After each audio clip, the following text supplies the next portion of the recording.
So this is a weird one.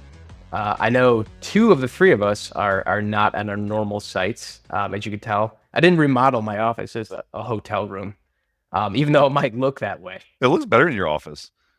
Yeah. Well, it is what it is. I like the landline still. Wait, this side. Anyone who's watching, the little landline over here still, which is great. I love being in hotels. So I'm at a hotel in Nashville. Matt, you are also not at a normal place. It looks like. Where are you? I'm in Cleveland. I don't know where our listeners are yet, so I'll just keep my mouth shut on that one. Why are you in Cleveland?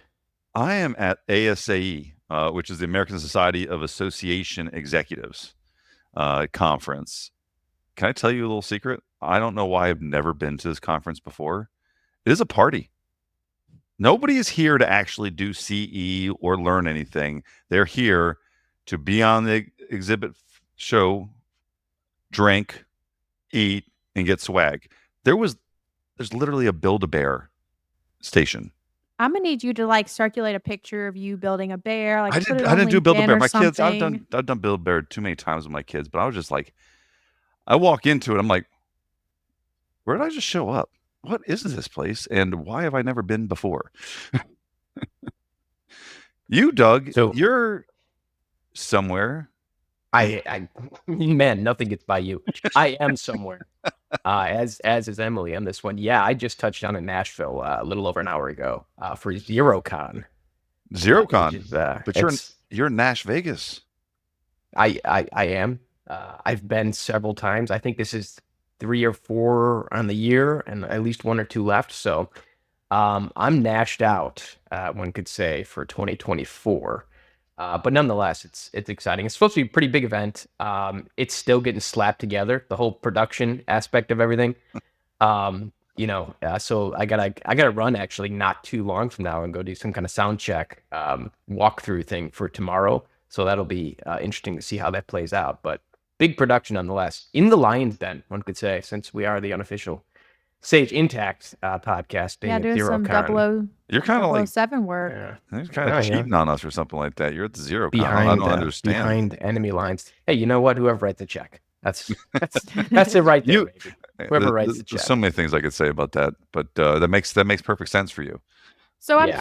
curious. What's everyone's favorite conference? Well, we're on the unofficial Sage conference. Isn't it Sage's conference that we have to Sage, say that? I gotta say, obviously, I think we have to default. Yeah. That was like one-sided.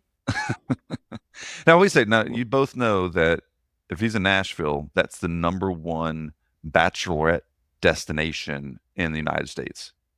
Okay. It is. I actually have some insight on this one. So I'm going on a bachelorette trip, and it was between Nashville and Austin. We chose Austin, but I'll be gone next week. Okay. Well, I did Oh. my bachelor party in Nashville because I figure if it's the #1 bachelorette, that'd be the right place to go.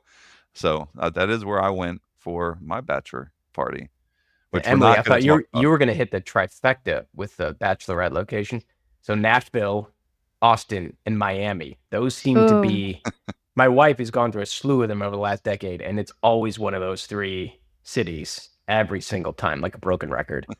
But specifically Nashville, yes, just groups of bridal parties just everywhere you look, and they're all well behaved and having a good time responsibly, all that fun stuff too. So Now I know you've never actually gone out in Nashville and you just hang out at the conference.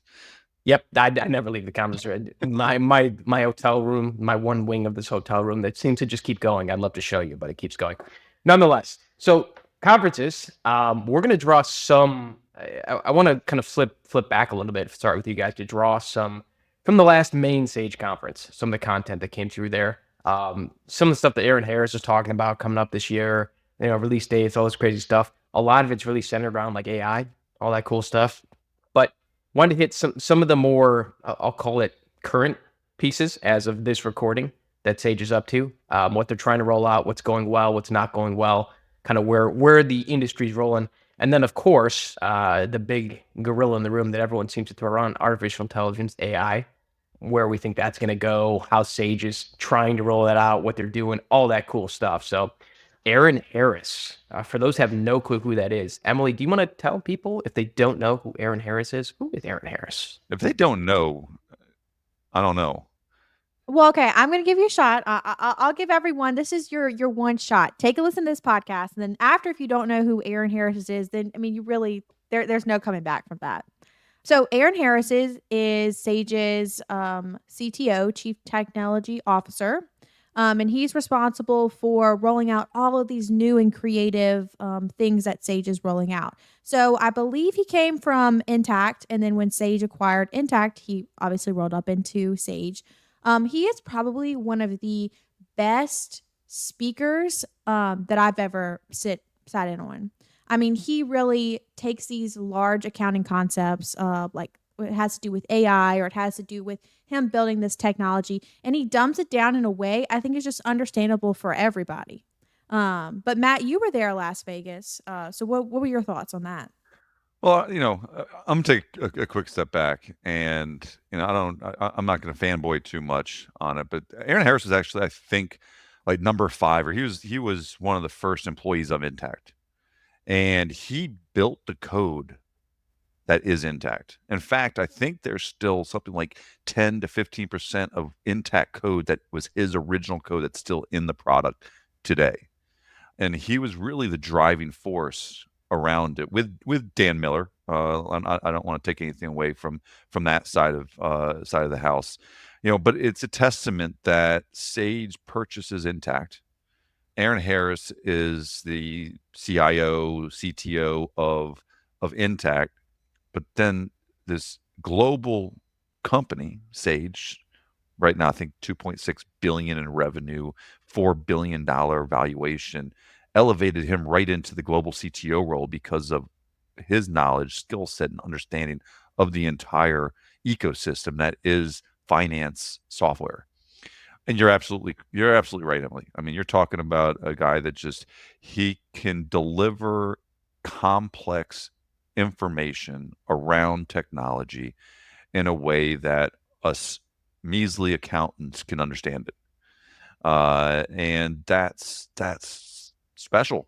And it's we need to know how to communicate to our customers. We need to know how to deliver this information, and we get an opportunity to hear it from him and use that same type of delivery ourselves. So absolutely. And that was a bit of a fanboy, but sure, you're right. I Yeah. know. Yeah, I that know. was I good kind mean, of that's okay. fanboy. That's okay. I'll get you his autograph. Oh, hey, I did the 2024 financial trends with him and one of the partners at PwC. Yes, So, I forgot about I that. get to I get to have those moments. They thought they were getting a different Matt Lesko at the time. He Hey, now, showed up. They're like, this guy? Okay, whatever. And then they just rolled with it. But nonetheless, Emily, anything that really kind of stood out to you from his last, I'll call it major kind of public address, at that conference? Yeah, he kind of put out there Sage's strategy around AI, and it all has to do around the idea of continuous. So continuous accounting, continuous assurance, and continuous insights. So what kind of Sage's strategy is around this is giving accounting teams, finance team the ability to be continuous. So continuously closing. So putting AI solutions into Intact to where you're not having to wait till the end of the month to close your books. You can always be on top of that. Continuous assurance. So making sure, all of your data in your accounting solution is correct, because as Aaron Harris mentioned, as accountants, that is a number one priority. Your books have to balance. his big statement is, and Emily said it, the continuous close. Now let's talk about what that means. The concept that Aaron is delivering out there is that you're not closing at the end of a month or the end of a quarter. You're continuously on a day-to-day basis closing your books in a way that you have on-demand information readily available to your organization to make decisions on today's information today. And that's what continuous close is all about. And that's what the power of AI, what the power of delivering from a software perspective, how we change this landscape and how we change being business owners and being business decision makers on a consistent basis. And the first time I heard the continuous close conversation, I was a little skeptical. honestly. I was a little skeptical because we've always been trained. We're going to do a monthly reconciliation. We're going to work, we're going to do our work papers against our prepaids. We're going to do this. And it happens at that moment. And it sort of flipped on its head the concept of what we do as accounting professionals. But if you really take a step back and think about what he's talking about the competitive advantage and making your organization different or a differential than your competition. And it's amazing that we haven't gotten to this point yet with all the software advancements we've had over the past decade to be able to have that. But I've heard continuous close and rolling close kind of used interchangeably. Is that a safe assumption, do you guys think?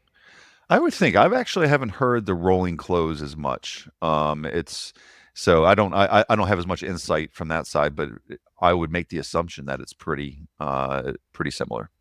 Mm-hmm. Yeah, I would too. Yeah. And one piece that really stood out when Aaron Harris was going over their continuous close concept and how they're approaching it with some of the machine learning and artificial intelligence breakthroughs that they're having.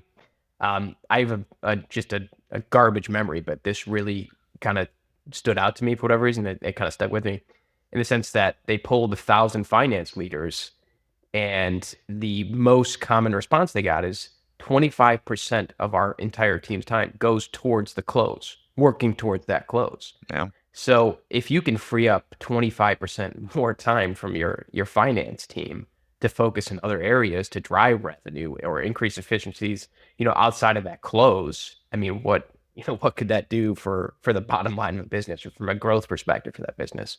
That was something that really kind of stuck with me. Think about the mid-market. They're, a 4-person finance team is a pretty good average if you look at your upper SMB, lower mid-market organization. And if you talk about 25%, you're talking about one full head count. That's impactful. Now, I everybody gets worried about talking about accountants, AI is going to take jobs away and everything else. But if we look at the stats, we're talking about 50%, or maybe it's more than that. I used to know these stats right off the top of my head, but 50% of CPAs are going to retire in the next 10 years or something like that. We're going to have a labor shortage anyway. We have to fill that gap from a technology perspective. And so, yeah, it's you hit it, Doug. Well, then I also think you have to, it's hard to quantify in dollar values, like how much AI can help, because like you don't realize it until after you're 3 or 4 years down the road. But I think it's important from an investment perspective. Having AI in a solution and saving yourself, 25%, whatever that statistic was, Matt, will pay for the software too. Because we have to remember, Sage Intacct is a robust mid-market solution. So having the expectations that it's going to be a little bit more than a QuickBooks or a Xero needs to be in the equation. Well, let's talk about some of the fear around AI. AI is here. There's no getting away from it. We see ChatGPT. We see what ChatGPT can do just from my marketing team likes to call it their intern. They'll throw in a little question and it spits out something. They use that, but that's just the tip of the iceberg of what AI can produce and where we're going. Now, we have 2 choices as an industry, and it's not just our industry, it's not just accountants, but we have 2 choices. We can stick our head in the sand, in the mud, and try to avoid what is coming, or we can embrace the reality of what artificial intelligence is going to bring to us. And if we take a step back and we embrace that technology, it can actually empower us as consultants, as solution providers, as professionals to provide that much better of a service to our clients, that much better of a service to our organizations, and deliver.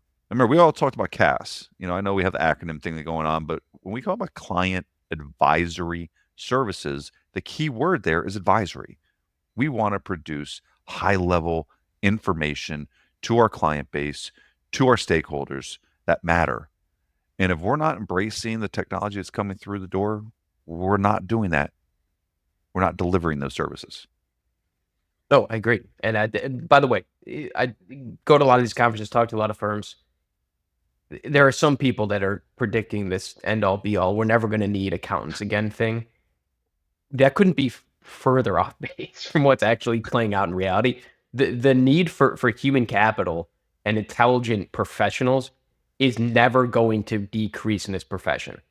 So when we talk about like AI and all this, it's not like iRobot or the Terminator movies or things where AI turns on the world and then we're serving the robots. That's never going to be that way. And something that I don't know how it's going to play out. But another thing that Aaron Harris mentioned, kind of in that same, I don't want to say it's a monologue, but that same session that he delivered was that they're working with Sam Altman, who founded OpenAI and ChatGPT, to form the AI ethics oversight board or AI ethics committee or something along those lines to make sure that if and when not only Sage but other technology organizations are rolling out true artificial intelligence products that are backed by machine learning and built the proper way, that they're doing it in a safe and ethical way to make sure that obviously nothing crazy happens. And I found that kind of interesting. I thought that was a pretty big name drop, which I love name drops. That's fun. So But again, you bring up a good point, because at the conference he specifically mentioned, I forget the number, but they put more patents on having anti-hallucinogenic AI in Sage Intact because, right, as accountants, the data needs to be correct. There's a whole office within Sage that's run under the public affairs side that is working with Congress and Senate to talk about ethical AI and putting certifications in place for organizations that use the AI to make sure that it is being done in a way that, and I don't want to get too crazy here. We're just talking about approaching things in a sustainable way in which we as consumers of products can trust the product that we're consuming. And I know that sounds, in a silly way to say it, but if we go back, and I'm not interested in a political conversation here or anything else, but when we talk about AI generated photos and those things driving decision making around how we vote and how we decide from our political side of things, and we're getting false information that is driving those decisions, that's a scary place to be. And that's not any different than on a smaller scale when it comes to company ABC using it. And we don't want to see that in our industry and any industry. We deserve as people to be able to rely on the information that we're getting as true and accurate and in our best interest and not in somebody else's best interest. And that's the biggest fear that there is when it comes to AI. That's the biggest concern that there is. And I'm really proud of Sage for having that type of insight to go and have those conversations at the highest level to push on what that means for us as an industry to be a leader in that component. And I'm sure Intuit's doing some of the same stuff. Obviously I'm not as in tune with what they're doing, but that for me is one of the many reasons that I am so aligned with what Sage is as an organization. Yeah, That was beautiful. Yeah, beautiful. Look at that. That's the first beautiful. time anyone said anything you've done is beautiful. Hey, Congratulations, man. Doug. Yeah. You like to give me crap quite often, but I figured I had to give you something that you just like you're speapless, and I appreciate that. I've never been speechless in my life. Don't I know it? My wife will attest to that as well. But you mentioned some good people, especially, when we're talking about like ethics and reliable data and all this fun stuff. It's one thing to utilize artificial intelligence in like a marketing format or something that is, not as crucial as, financial services is. But, artificial intelligence is kind of this big catch-all umbrella that a lot of people are just throwing out there right now. But Sage is actually implementing some of these pieces that are building the artificial intelligence tools. Some of the more common ones, Emily, this is kind of more up your zone, I think. But, we look at some of the things that are actually in play right now, like the GL outlier detector, which we've gone over GL, so I don't have to hit that. Are you seeing people utilize that type of tool? First off, what is that? Is that something that you're seeing implemented day in and day out, or? Yeah. So, GL outlier detection has been out for a couple years now. It's not necessarily new to Sage, but it uses AI and machine learning to actually go inside all of your different journal entries and, view if you accidentally fat fingered an additional zero in your rent. It's able to catch that as it happens, so you're not waiting until the end of the month to catch that. And then it sits for 30 days in your accounting solution. The whole concept there with the GI outlier is to find abnormalities within the data set to help identify or help you identify as the user what potentially might be a inaccurate entry. Now, I also look at it as potentially, and maybe we can convince Aaron at some time to come onto our podcast, but I don't think that we have enough clout yet. But I think it also potentially is a foundational component of AI when it comes to Sage, because as data collecting, AI is all about data.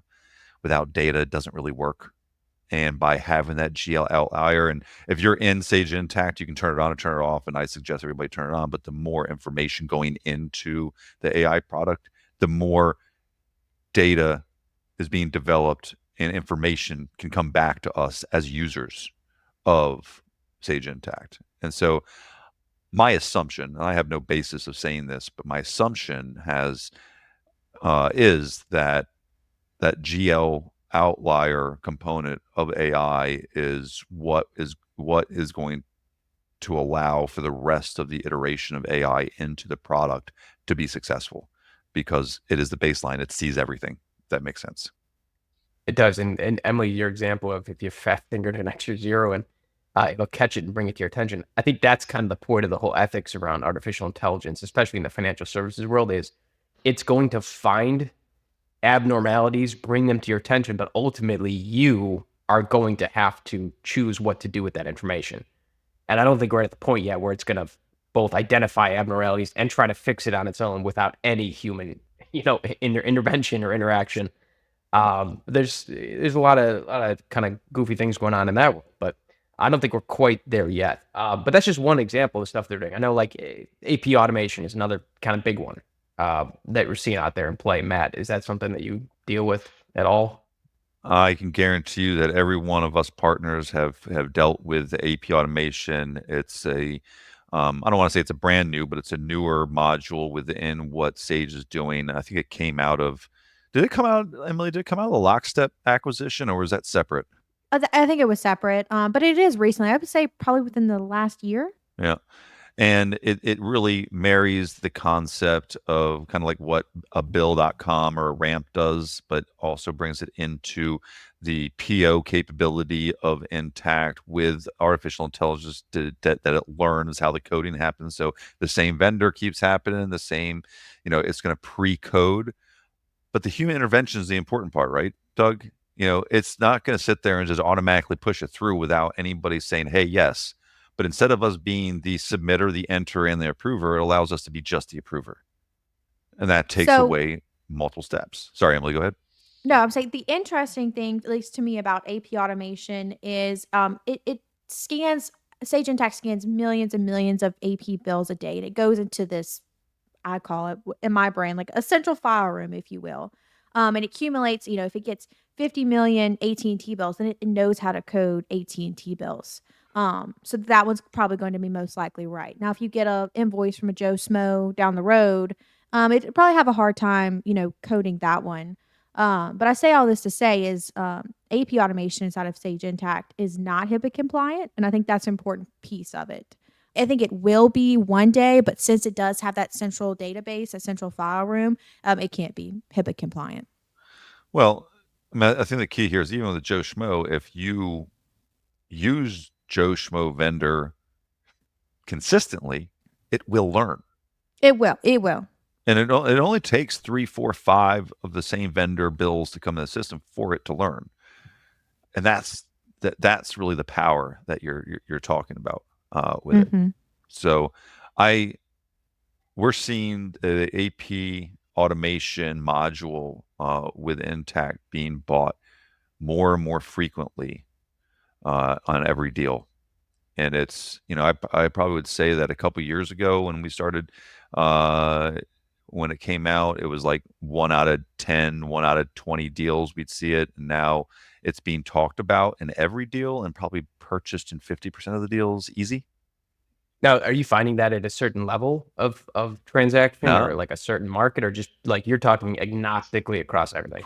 Across everything, because it is priced in a way that is transactional. So if you only do a small amount, you're only paying a small amount. If you do a large amount, you're paying a larger amount. It is a transactional component.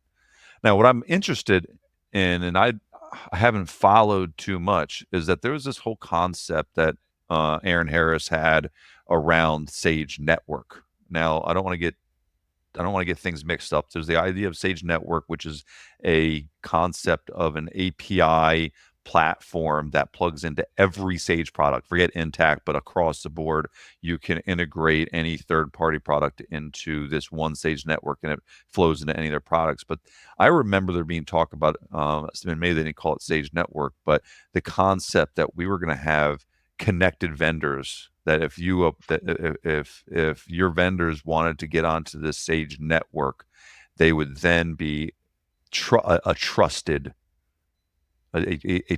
partner within the ecosystem, and now payments and information, almost like EDI, electronic document interface, is all built into that process, which is when I heard that, was in my mind was such a huge endeavor, and I didn't know how it was gonna pan out, or if it's panned out. But it was one of those things, like, great idea. How are you ever gonna get all the vendors out there to be working in lockstep with this? So, But I think I have some insights on this. So I'm doing a joint sales process with Intact and Coupa. I think Coupa has sort of figured that out. So who's for those who Coupa? don't Yeah. know, yeah, Coupa does inventory, procurement, purchasing. It's a very robust system. So it actually integrates into Sage Intact, and I think that they have a portal and network that they have with different vendors like Medline, Office Depot, whoever it may be, and they're actually able to accomplish this. We're gonna have to talk offline on this, because, from an inventory perspective, there's a lot of players, but not a lot of great options. Like, the number one player on the inventory space, and this is completely sidebar, was like Q Stock, but the price was, it pushed them out of the kind of SMB, the small mid market, in a lot of times, and it's been a struggle that we've had as implementation partners to find the right balance at times. Now, when it's the right size company, Q Stock kills it. But where's where's that other program? And so, Emily, maybe not on this episode, but we should we should have a little bit more of a conversation there. Yeah, yeah. I'm a big fan of Coupa. Okay. So we're seeing Sage kind of actually implement some of these machine learning, artificial intelligence tools that they're building other stuff off of. I know, Matt, you went into detail before about the automatic bank feeds, so we don't have to hit that in too much detail. But I mean, you look at those three examples alone: the GL outlier, AP automation, automatic bank feeds. This is the stuff they've been working on. This isn't new, but they're now starting to get to a point where they can utilize all these data sets they're trained to roll out kind of some new and exciting tools. Sage Copilot was another big topic of discussion. Kind of has been for the last couple months. From everything I'm seeing, Emily. Again, I'd be shocked if people don't know anything about Sage Copilot at this stage in the game. But can you explain to me? I know, use your imagination, as if I know nothing. What is Sage Copilot? Yeah, no problem. Sage Copilot is Sage's built-in assistant AI, and it's able to notify the end user, hey, you have an abnormality here, or hey, you recently paid off this bill. Maybe here's an area where you might want to revisit, or take a look at this chart that I generated that you might be interested in based on the number of customers you have. So it's an AI tool that's able to bring attention to different areas where you may not have noticed in the past. It's not yet in Sage Intacct. I think they're still working out some kinks, but I think it is coming soon. I think it's an early adopter. I think that you can request to be part of the early adopter program individually, as clients or as firms. You can. So I think it is deployed, but not in what we call Not like general publicly. acceptance. Yeah. Well, Sage, like many organizations, kind of go into you're an early adopter, and then things get released into what we call general acceptance, and we're just not there yet. But it would surprise me if we're not there pretty soon on the product. Yeah. Have either of you guys seen any kind of ballpark release goals, timelines, dates, anything like that, or is it all kind of up in the air still with Copilot? I'm not sure. Of course, the what would we be in here? Third quarter release notes just came out. We'll be doing an episode about those at some point here soon, and there may be some talk there.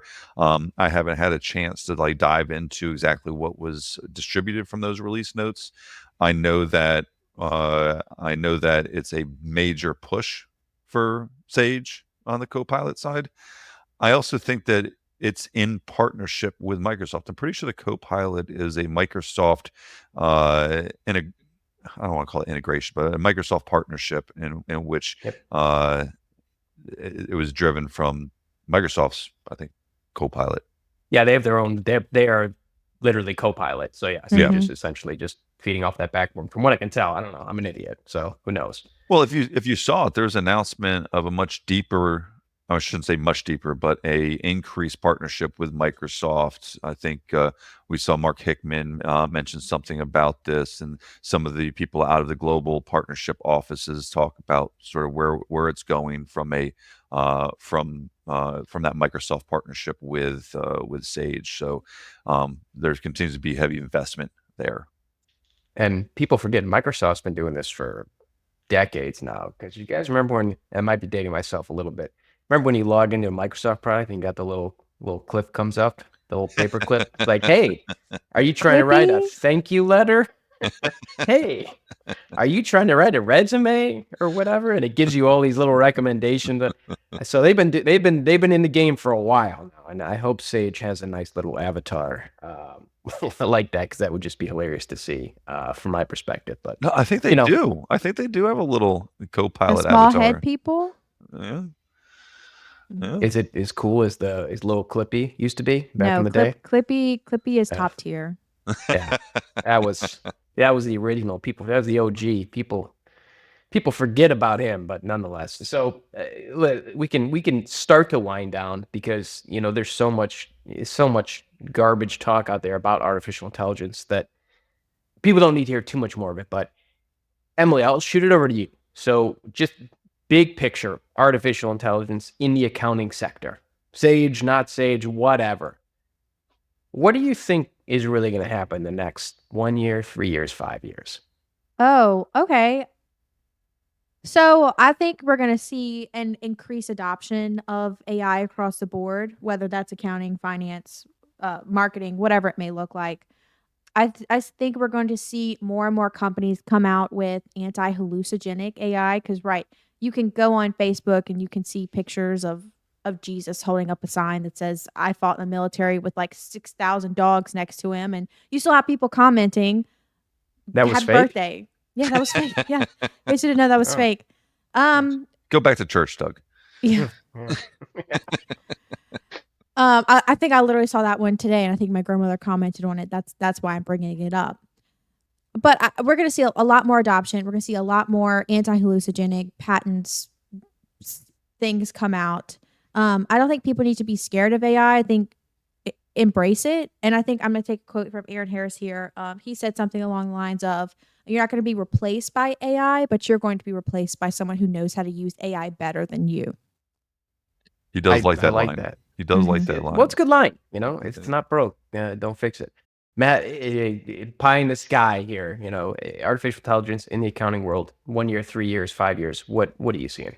I think where I'm going to start here is that we're in kind of the phase of AI in which everybody's running to try to figure it out.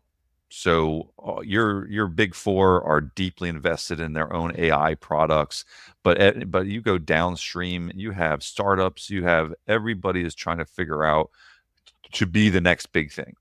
And so I would say the next 3 years, we're going to see a lot of players come in, we're going to see a lot of players come out, and there's going to be, it's going to create disruption within the marketplace just from what's the right adoption. We're not going to know. Think about the .com era, Let's think about when you had the big spike of .coms and then they all kind of crashed, in the 90s. I think you're going to see some of that happen from an AI perspective, because there is so much money to be seen in it, but we don't know which one is going to do it right. Right? I mean, we're waiting to see it. In a major way, if we look at the 3 to 5 year spectrum, we're going to have the people that select to embrace and are the leaders within the industry, and we're going to see the people that don't embrace and probably self-select out of it, and that's where we're going to see a lot of the retirement within our industry, and it probably will see a reduction in age retirement. And what I mean by that is we have a lot of accountants, a lot of CPAs that stick in the workforce for a longer period of time than a lot of other industries. One is the work is there. Two is the pay continues to increase. Three is, I think, a lot of them go like, what the heck am I going to do after this? But I think as AI comes in and disrupts that sort of normalcy of industry and how you approach the work, you're going to see people decide this isn't for me. That's going to put pressure on the industry in a whole to be able to adopt to a smaller group of professionals and deliver I want to say higher, but that's not the right word, to deliver services that meet the expectations of the marketplace. So it's going to be an interesting time. And Doug, I'm going to throw it back to you. I mean, you're in the M&A space. I think you're seeing this roll up happen right now, and it has a lot to do with this technology push. It does. And kind of where I'm seeing this thing going, honestly, when AI in the accounting profession as a whole, like you said, there's going to be a flood of players. They're already here. Everyone's trying to figure out how to make, a mass market appeal product that can truly be integrated into firms overnight. I don't think anyone's quite there yet with any of these tools, at least that are publicly available right now. But as more and more players come in, I think some of these players are going to figure out different pieces of this puzzle, and then ultimately looking at merger or acquisition options in that space. Someone's going to bring it together and bundle the first publicly available, for all accounting firms out there, tool that's truly artificial intelligence, truly backed and works with all these different specialties kind of plugged into one piece. I think that's where it's going to go. There's going to be a lot of consolidation in that sector because people are going to figure out different pieces at different times of how to actually truly roll this out into firms. So we'll see a bunch of experts come together and form something. That's kind of what I'm predicting in the next 12 months, but God knows, if I could predict the next 12 months, I wouldn't be on this conversation with you guys. Let's put it that way. You'd be going to Vegas. So hot off the presses, I don't know if either of you saw it. Maybe Doug, you were involved in it, but who saw Cherry Beckert acquire Kerr? Never heard of it. Wouldn't know what you're talking about. So really, I'm just messing with you. Believe me, all these things that you know about, I've known about for a week. Well, why didn't you come and say something? I don't like getting sued. So. How many I like times keeping my sued? mouth shut. How many times have you been sued? Oh, I never. And if anyone's asking me, I've got great lawyers or wondering or thinking about it. I got phenomenal. I got stable lawyers in the east wing of my hotel room. No, I think it's going to be exciting though to see how this plays out. I think we're just so early in the process with AI in the accounting world that it's going to be pretty wild. But we'll hit that again down the road once we actually see some of this play out and Copilot, Sage Copilot does roll out on a wider scale to see how that kind of implements some of these businesses. So that'll be cool. All right, I got to cap it here now with something that's just truly horrible. No, hold on. I'm going to give you something because you have to beat me while you're in Nash Vegas. Mm-hmm. I flew into Cleveland on Saturday night. I get in about 11 p.m. I'm hungry. I find the only bar restaurant that I can find close to where I'm staying. And I end up in a conversation with one of the cast members from Michael Jackson, the musical. Well, I have to admit, I was a huge Michael Jackson fan as a kid. Yep, he's still alive, but sure, go ahead. Yep. Well, see, you're believing that AI generated pictures again, I saw a video of him yesterday. So anyway, he goes, "Oh, the whole cast is over at this other bar. You want to come? So we go and meet the cast, Michael Jackson, the musical. They convince us to buy tickets. So I go and I see Michael Jackson, the musical, on Sunday night to find out it was their closing night and they're moving from Cleveland to DC. And I could have seen this at home and not while I was at a conference. So it was a great show. Now you know what to expect. I don't know. We'll see what the next day or two brings my way. I don't know. We'll see if I can top that. That's a tall order, but we'll see. You know, I just thought it was nonetheless, a little fun story. No, you don't hear that one every day. I got one other thing. Did you guys see on LinkedIn that Nick Rediger, who is a partner rep at Sage in the SIEP, the Sage Intact Accounting Partners Program, he suggested what we should do with the money from the acronym game.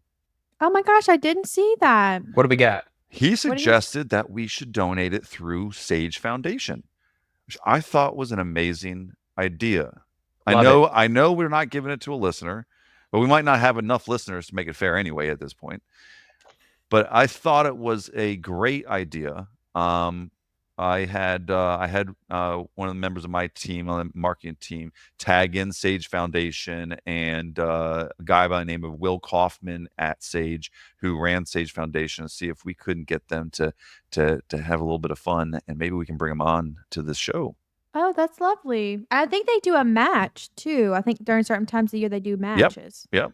No, they do a lot of interesting stuff. We did a whole Sage Foundation virtual event with our staff.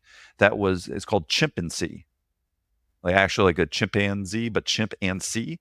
And what you do is you get like 10-second to 30-second clips that are videos, are cameras that are in the African forest, and you identify what animals are walking as part of research. And it was a really great time for the team. So it was You're full of stories today, and I love it. I love it. You need to get on the road more often. How about that? Yeah. I'm on the road way too much. So we need some more traveling, Matt. Emily, by the way, if you were on the road today, this would have been the trifecta. But I know, we'll work towards that, not on the road. Inside my house, watching my dog sleep on their bed. They are very quiet. My dog be barking the whole time. Yeah, well, they're so interested in learning about Sage Intact and AI, which I have to say something. So when I was planning out this episode, I made a joke, and Andrew said, you got to share on the show. I said, you can't spell Sage Intact without AI. Oh, I like it. Which is true. But he didn't think it was funny. I don't know what to say. We'll have to talk to Andrew. Yeah. I love it. And for those that have no clue who Andrew is, Andrew does a lot of the prep work for this shindig behind the scenes. So he actually makes this world go round in the unofficial Sage Intact podcast. But to cap it here, I'm gonna leave you two with just a real gem. All right, just a real gem here. Yeah, it's a good one. Yeah, okay. That's it. I trademarked that actually. So why aren't dogs good dancers? They have 2 left feet. Damn, you nailed it, and I love it. Is that the first one you got? No, I got the one where you talked about the engineers, like how many engineers it take to screw in a light bulb or something. I said, well, none. Yeah, but you didn't know the answer. You were just guessing. You didn't know the answer for that one. Fair. You didn't know. I love that. All right, I'm going to dig deeper. I'm going to make it harder for you. I'm going to make the next one good. But I like that one. I thought that was fun. That was good. Yeah, but what are you going to do? Well, we can wrap it there. Thanks for listening, guys. We'll talk to you next week. I think we're actually going to be taking... Are we going to be taking some audience questions, if I'm not mistaken, on the next episode? Oh my gosh, don't give too much of a sneak peek. I think that's the plan. We're going live. We're getting the actual raw feedback, so that'll be fun. Oh boy. And we can tell people that hey, we don't care what you think. So that'll be fun. But nonetheless, thanks for joining me, guys, today. Look forward to talking again soon. Bye. Awesome. Thanks.